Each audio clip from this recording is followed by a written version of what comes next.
Welcome to the Redvee TV preview show, supported by A-Star Recruitment for the 2020 season, as we look ahead to St Helens Super League Round 6 clash against the Huddersfield Giants. As you can see, I am on my own this week. It is just me and my mate Mike.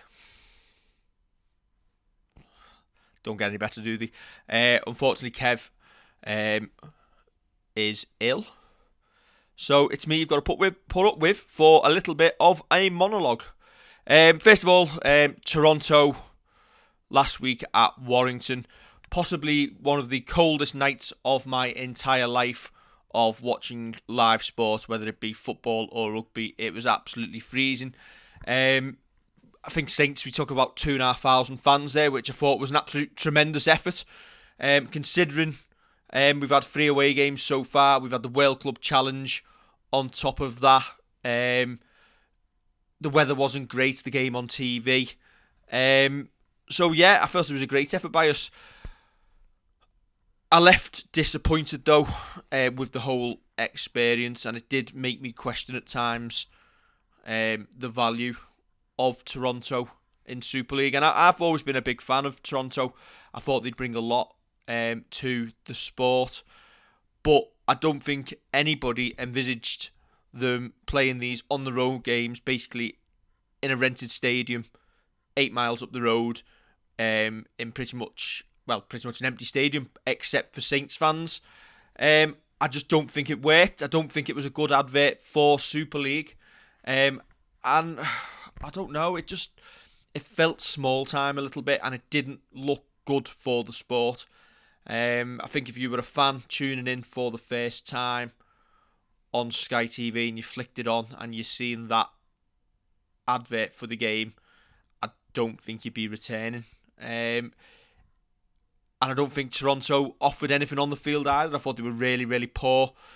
And I thought we were essentially playing in a training game at times. We did everything we needed to do. We were professional. And I've seen some people tweeting, basically saying that why weren't we throwing the ball about? Why weren't we getting the ball out wide that much? The weather wasn't for it, was it? I think if you were there and you've seen the conditions, actual at ground level, the swirling wind, driving rain, freezing cold temperatures, that was a game for a professional performance. And I thought we did that very, very well indeed. I know a lot of the tries came up the middle, but at the end of the day, we didn't need to go wide with the ball. The holes were opening up. We run some great lines. The forwards put us well on top. And I thought we did really, really well. James Bentley is probably the biggest disappointment of the evening. He was probably having his best game of the season so far in a Saints shirt. And I've seen some of the forum posts afterwards which commented on just how good he had been in the game in that first half. Really unfortunate to suffer that ankle injury. And he'll be missed over the next few weeks because I think he brings a lot to the team. I think Woolf really likes him with his versatility and being able to step up in whatever position he plays in. But what that does mean is opportunities for others, which we'll get to in a little bit. But yeah, for me, if Toronto do survive and do stay in Super League next season, which at this moment in time is a big if, because I think they're really going to struggle. I can't see where they're going to pick the wins up. Maybe at home in Toronto on the plastic pitch. But yeah, if they do stay up, I think Super League really need to relook at it next season. If Toronto can't play at home in Canada for the first couple of weeks due to the weather over there, I think you just need to rotate them down for away games. And people say that's not fair, having a block of away games and a block of home games. But do you know what? Everybody plays everybody else home and away. So does it really matter that much?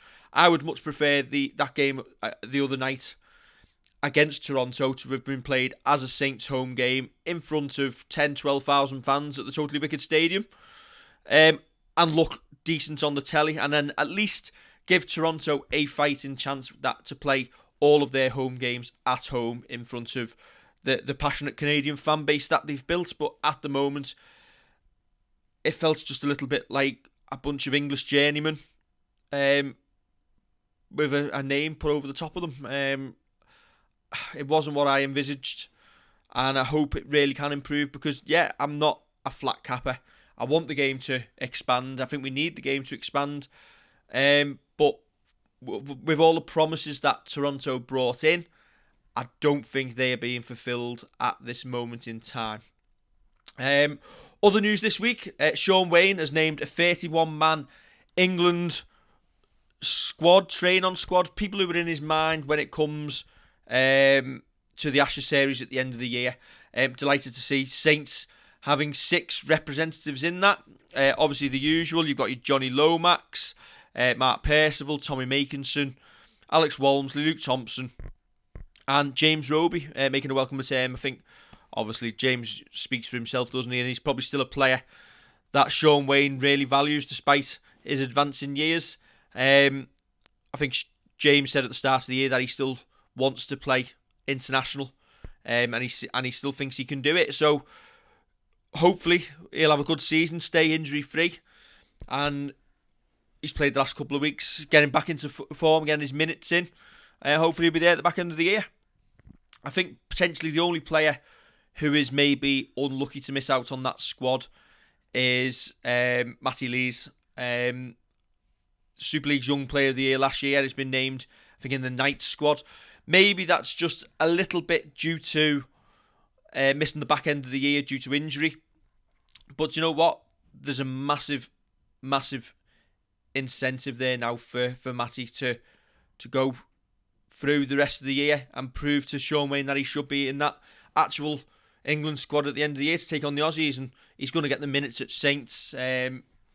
He's the future of our pack, isn't he, alongside Alex Walmsley when Luke Thompson departs. So it's a massive incentive for Matty. I've seen a couple of tweets wondering why Morgan Knowles isn't in there. Well, yes, he was born in Barrow.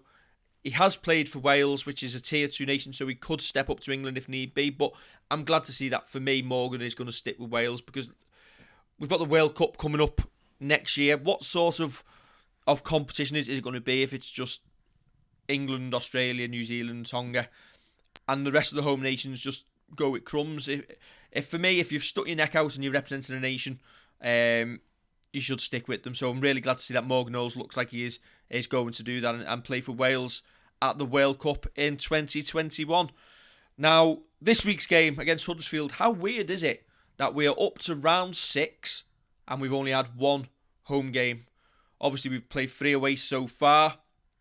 The Catalan game has been postponed. We're still awaiting a date for that. But yeah, round 6, and this is only our second home game.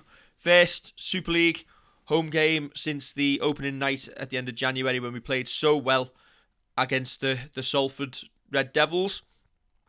Team news for this week: Lachlan Coote has been named in the squad.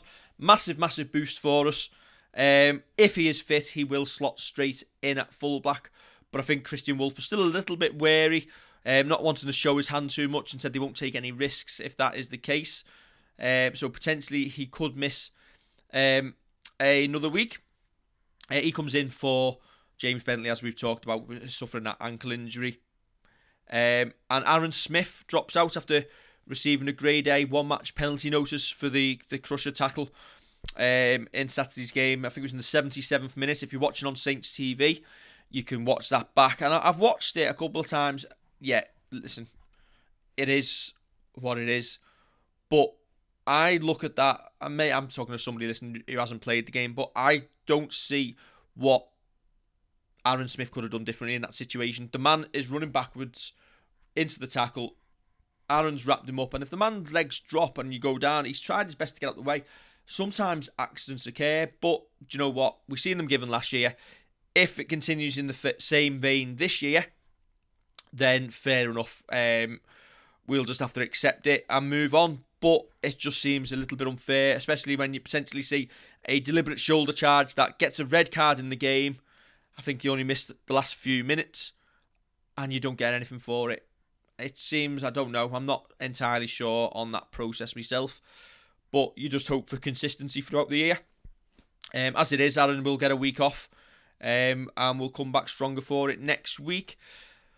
What that does leave is potential spaces in the squad and what we're going to do. Obviously, if Lachlan Coote comes in at fullback, then what happens to Jack Wellesby? Do you play Jack Wellesby in the centre? Do you have him on the bench to potentially spell Theo in the halves, if Theo spells James Roby. So you go with the easy option of just dropping Matty Costello back in. And then put maybe Lewis Dodd on the bench to spell Robes. That all depends if Lachlan Coote is fit, isn't it?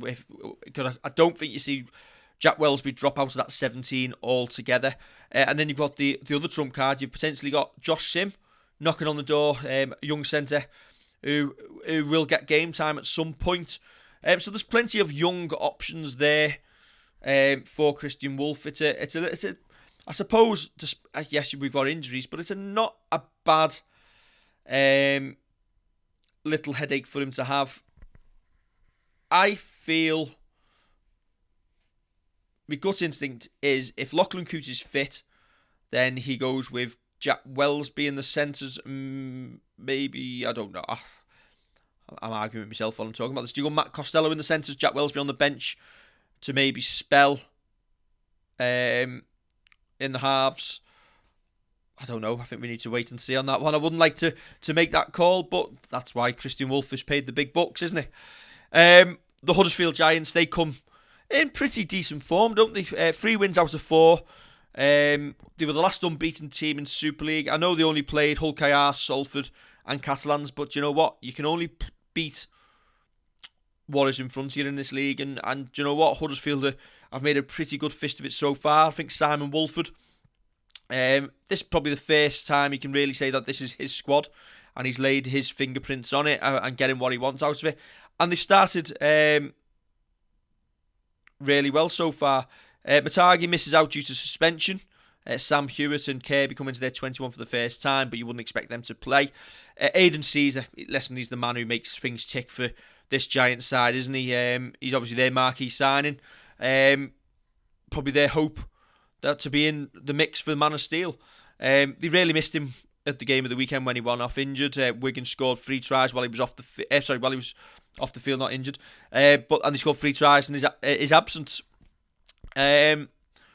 So he's the man we probably really have to watch out for, and I think they need to be respected. Listen, they've beat Catalan, who are no easy beats this season. Yes, they haven't got a great record coming to the totally wicked stadium, but there is potential. You look at the way Salford played last year. There could be potential for Huddersfield to break into that top 5 if they keep winning and keep doing what they're doing well. So. We really must respect them. They've got Darnell McIntosh, who's another good player. Kenny Edwards, Wardle.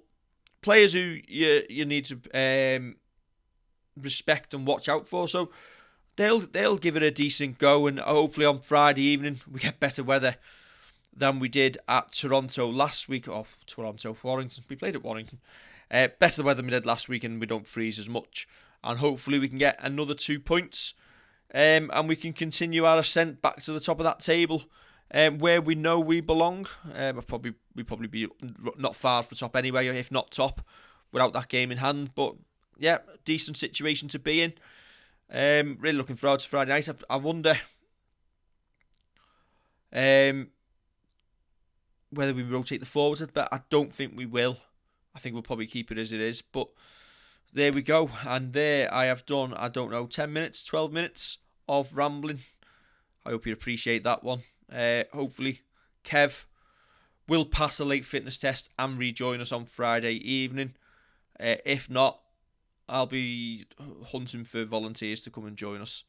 But yeah, get well soon, Kev. We're thinking about you. Don't forget to like, share and subscribe. Not you, Kev. Everyone else. Catch you soon.